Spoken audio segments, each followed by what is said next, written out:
I did not make an assassination threat to the president. Sila lang nagsasabi niyan. Sila lang nagsasabi may assassination, sila nagsasabi may assassin, may gunman. I did not say that. Huwag kang mag-alala, ma'am, sa security ko. Kasi may kinausap na ako na tao. Sinabi ko sa kanya, kapag pinatay ako, patayin mo si BBM, si Lisa Araneta, at si Martin Romales. No joke. No joke. Nagbilin na ako, ma'am. Pag namatay ako, sabi ko, huwag ka tumigil hanggang hindi mo mapatay sila. And then he said yes. Ang tanging masasabi ko na lamang sa puntong ito ay God save the Philippines.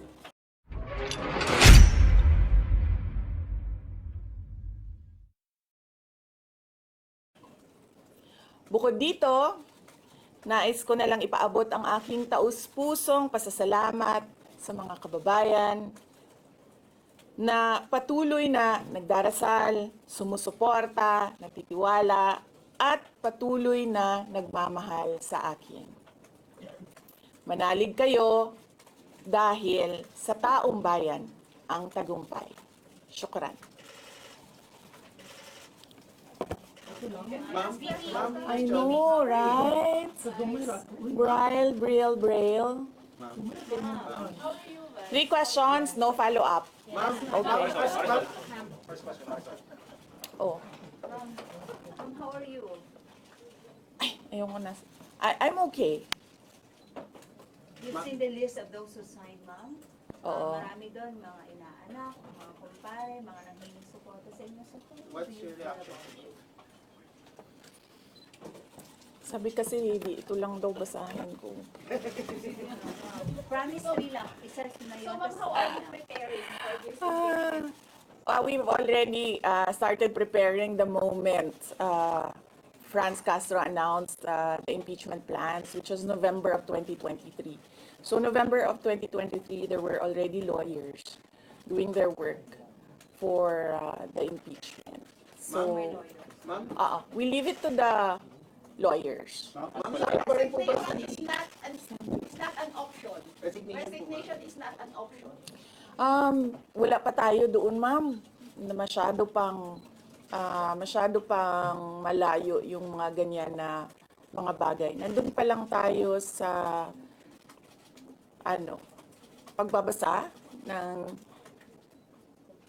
Actually, ma'am, wala pa tayo doon dahil yung mga abogado lang yung nagtatrabaho. Hindi ko talaga alam kung anong ginagawa nila. But I have a meeting with them. Going back to the first one, do you believe the president said he has nothing to do with the impeachment? Do you believe that?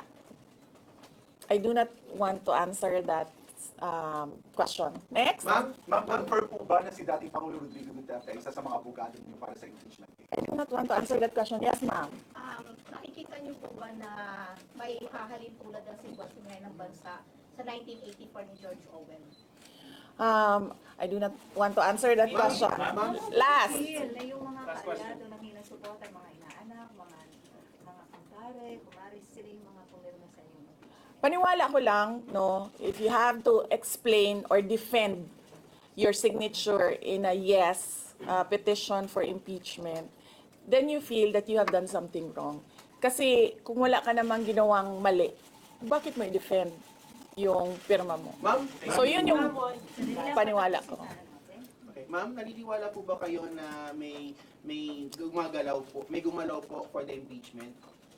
May gumalaw po na parang money involved? I do not want to answer that question. Yes. Ma'am, will you be endorsing senators, lalo na po sa PDP slates, especially that may possibility na mag-overlap yung trial sa next Congress?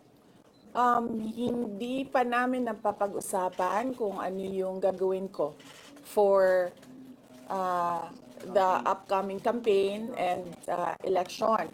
Pero nasabi ko na noon na patuloy yung trabaho namin, and isa sa mga trabaho namin ay gusto namin tumulong sa Commission on Elections in voter education, particularly yung wag mo ibenta yung boto mo, wag gumamit ng dahas during campaign and election day, yung mga ganon. Ma'am, payo niyo lang po sa ating mga kababayan sa nangyayari po ngayon sa ating bansa. Yes, sabi ko nga kanina sa statement ko sa ating mga kababayan na patuloy na sumusuporta, nagmamahal, nagdarasal, napakahalaga nun, ay manalig lang sila dahil sa taong bayan ang tagumpay. Bibing, anong nag-blooming daw patapos na mo yan?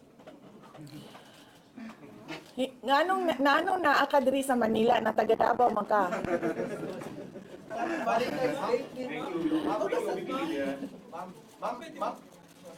Yes sir. Ma'am, sabi niyo po late last year pa lang nagpe-prepare na kayo para dito. Pwede po i-brief niyo kami kung right now po after i-transmit sa Senate, saan na po yung preparation? May legal team na po ba and nasaan na po? Well, may meeting kami mamayang hapon dahil nag-meeting sila kahapon. Hindi ako sumali. So merong briefing, legal briefing mamaya ang mga lawyers. So I will know more this afternoon. Can you name some of the prominent members of your legal team? Pakikita nyo na yan pagpasok nila ng kanilang entry of appearance. Ma'am, tuloy po ang trabaho kahit may pinaghahandaan po kayong impeachment. Yes sir. Opo. Kakatapos lang po ng planning conference ng Office of the Vice President. So we did it last Tuesday, Wednesday, and Thursday para po sa 2025 and 2026. Ma'am, for 2025, may mga maapektuhan ba na programs ng OVP? Yes, nag-announce na kami no na wala kaming wala kaming burial and medical assistance dahil tinanggal yung line na yon sa budget so hindi ka na pwede maglagay ng budget How doon. about the other programs, ma'am? Tutuloy siya. Ma'am, how confident are you that you won't be convicted in the impeachment court? Wala pa tayo, masyadong pang malayo yan, ma'am. Wala pa tayo, hindi pa natin ina-assess. Sa BP part, number 1 for impeachment. Have you talked to Nagtanong ka na ba Yes, but kanina? O sige, ikaw. Ma'am, you said before na you're seriously considering to run for 2028. Now na may impeachment na, are you more decided to run in 2028? Okay. So wala pa tayo dyan. Wala pa tayo dyan. But nasabi ko naman di ba, paulit-ulit kung we are seriously considering that. But it's difficult to decide without numbers. So, kailangan malaman yung surveys and numbers. Sa next year pa yun. Oo. Ma'am, pero ma'am, sa tingin niyo ba, ma'am? Sir, nagtanong ka na? Sir, yes, sir.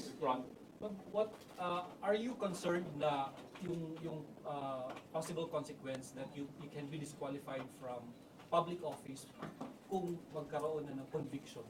Yes, sir. Oo. Alam ko po yung penalties ng impeachment. And the moment na nag-resign ako sa Department of Education, before ako nag-resign sa Department of Education, pinag-isipan ko na lahat yan. Ma'am, sa ngayon ba, masasabi ninyo na lalo pa kayong nainganyo na ituloy ang pagtakbo sa 2028 presidential election? Nasagot ko na ata yung kanina sa question ni Sir na nakaitim.